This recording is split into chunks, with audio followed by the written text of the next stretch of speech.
या दुसऱ्या प्रकरणामध्ये म्हणजेच इतिहासाचे स्वरूप आणि व्याप्ती यामध्ये आत्तापर्यंत आपण इतिहास ही संकल्पना, इतिहासासंबंधी इतिहासकारांचा मतप्रवाह,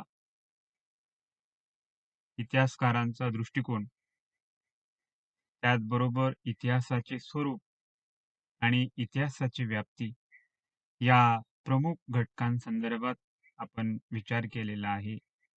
त्यानंतर आज आपण ज्या घटकाचा विचार करणार आहोत, तो घटक म्हणजे इतिहासाचे प्रकार, टाइप ऑफ हिस्ट्री.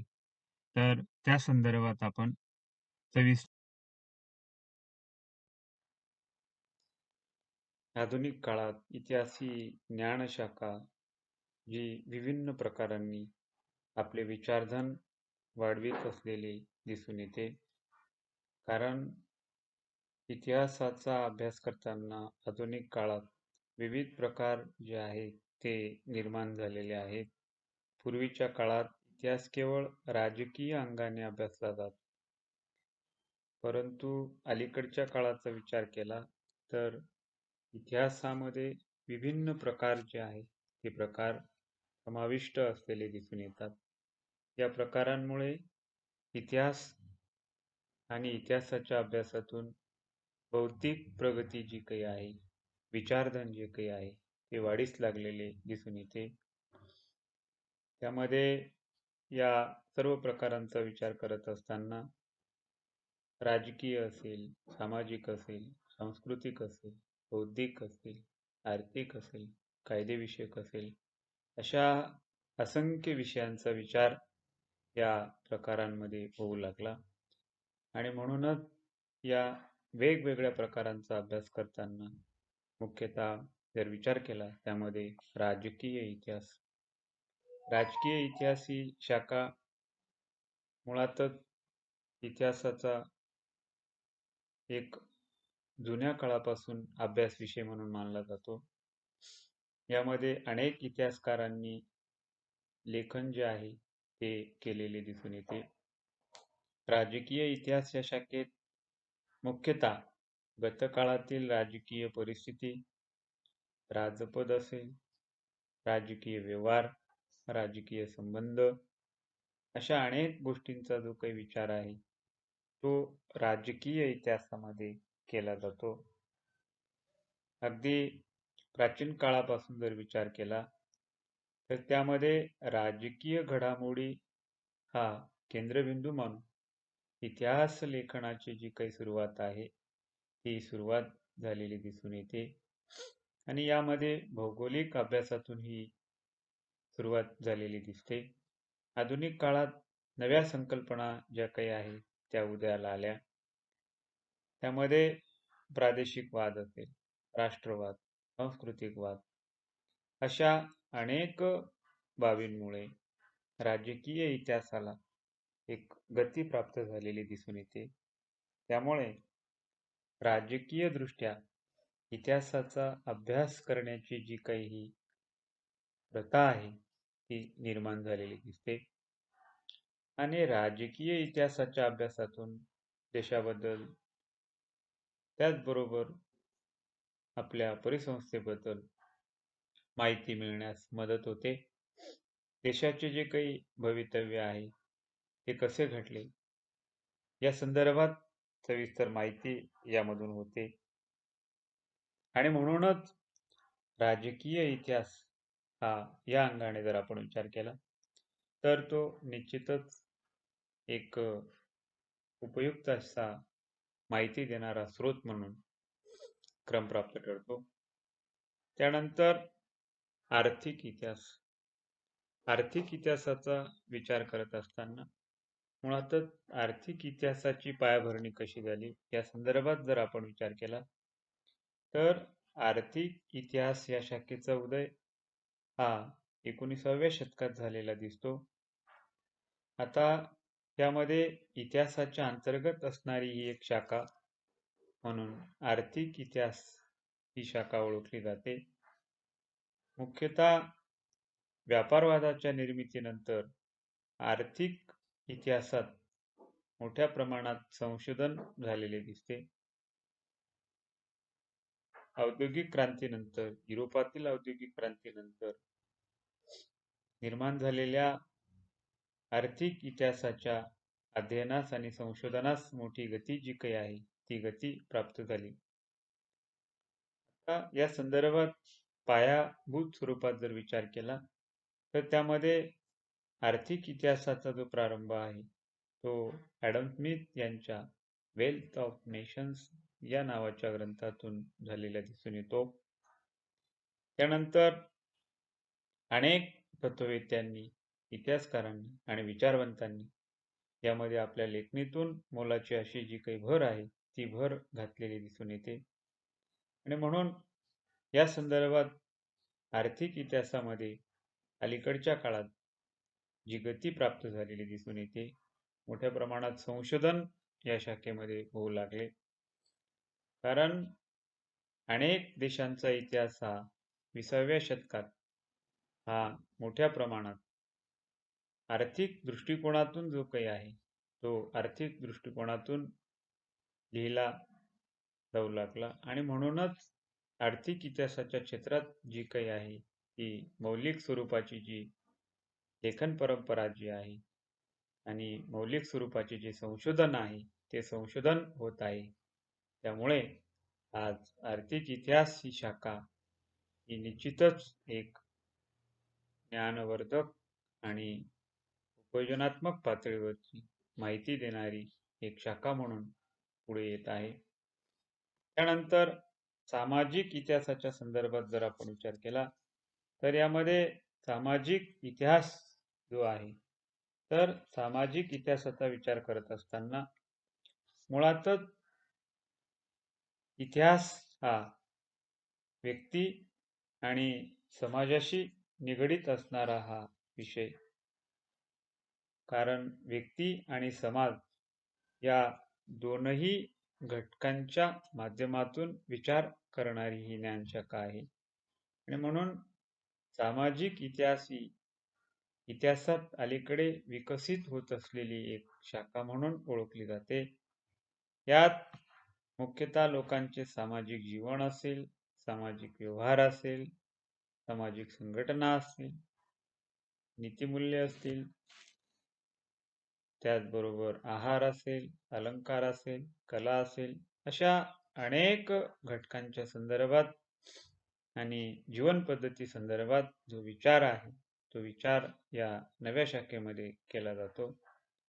त्याचबरोबर सामाजिक बदल जे आहे, सामाजिक प्रेरणा असेल, सामाजिक अभिसरण असेल, या संदर्भात आणि सामाजिक अनुषंगाने जो काही परिणाम आहे आणि जो संस्कार आहे या संदर्भातला सविस्तर विचार हा सामाजिक इतिहास या शाखेमध्ये केला जातो.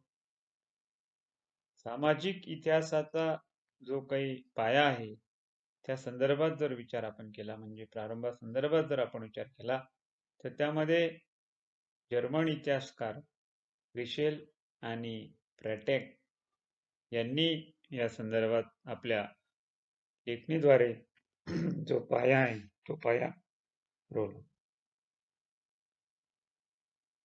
त्याचबरोबर जर्मनीतील मध्ययुगीन आणि आधुनिक सामाजिक इतिहास हा लिहिला जाऊ लागला. त्यानंतर सामाजिक इतिहासासंदर्भात इतिहासकारांनी, विशेषतः जर्मन इतिहासकारांनी जर्मनीचा सामाजिक इतिहास लिहिला. इंग्लंडच्या दृष्टिकोनातून जर आपण विचार केला तर त्यामध्ये ट्रॅव्हलियन या इतिहासकारांनी इंग्लंडचा सामाजिक इतिहास हा ग्रंथ लिहिला.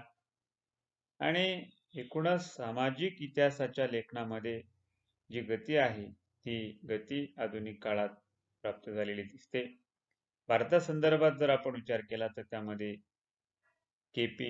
जयस्वाल यांनी या सामाजिक इतिहास लेखनामध्ये मोठ्या प्रमाणात भर घातलेली दिसते. आणि म्हणूनच सामाजिक इतिहास ही एक शाखा जी या अंगाने महत्त्वपूर्ण मानली जाते. त्यानंतर कायद्याचा इतिहास. आता या प्रकारासंदर्भात जर आपण विचार केला तर हा एक वेगळा प्रकार असा इतिहासासंदर्भात जो काही निर्माण झालेला दिसतो. त्यामध्ये कायद्याच्या विकासाबरोबर या संदर्भातला जो काही एक नाविन्यपूर्ण भाग आहे तो यामध्ये अभ्यासला जातो. कायद्याच्या इतिहासाचे अध्ययन जे आहे व संशोधन हे मोठ्या प्रमाणात कायद्याच्या क्षेत्रात जे काही आहे झालेले बदल असतील आणि या बदलांमुळे कायद्यात होत गेलेले जे परिवर्तन आहे या संदर्भातला जो काही विचार आहे तो या शाखेमध्ये केला जातो. मनुष्य प्राणी हा निश्चितच या संदर्भात सजग असणं आणि म्हणूनच कायद्याचा इतिहास हा या अंगाने एक ज्ञान संवर्धन करणारा आणि ज्ञानास गती देणारा असा एक भाग म्हणून या ठिकाणी ओळखला जातो. आता युरोपाच्या संदर्भात जर आपण विचार केला तर इंग्लंड असेल, फ्रान्स असेल किंवा अमेरिका असेल अशा अनेक देशांमध्ये कायद्याच्या इतिहासात मोठ्या प्रमाणात विचार केला जातो. कायद्याच्या इतिहासाच्या अभ्यासामुळे देशातील लोकांची जी काही मानसिकता आहे ती मानसिकता कळते. त्याचबरोबर सामाजिक आणि राजकीय स्थिती यांचा देखील परिचय होतो. कायद्याच्या इतिहासाच्या अध्ययनामुळे ज्ञानात निश्चितच मोठी भर पडते आणि म्हणूनच या संदर्भात अगदी उदाहरणार्थ नेपोलियन बोनापार्टची कायदेसंहिता असेल, लॉर्ड मॅकॉलेचे इंडियन पिनल कोड असेल, यासारख्या माध्यमातून जी काही माहिती मिळते ती माहिती निश्चित या संदर्भात पूरक ठरते. अगदी प्राचीन काळाचा जर आपण विचार केला तर त्यामध्ये कौटिल्याचे अर्थशास्त्र असेल, अशा ग्रंथातून कायद्यासंदर्भात जी काही माहिती आहे ती पूरक अशी माहिती ही उपलब्ध होत असते. त्यानंतर लष्करी इतिहास. आता लष्करी इतिहास या संदर्भात जर आपण विचार केला तर लष्करी इतिहासाचा मुख्य विषय हा लष्करासंदर्भात असतो.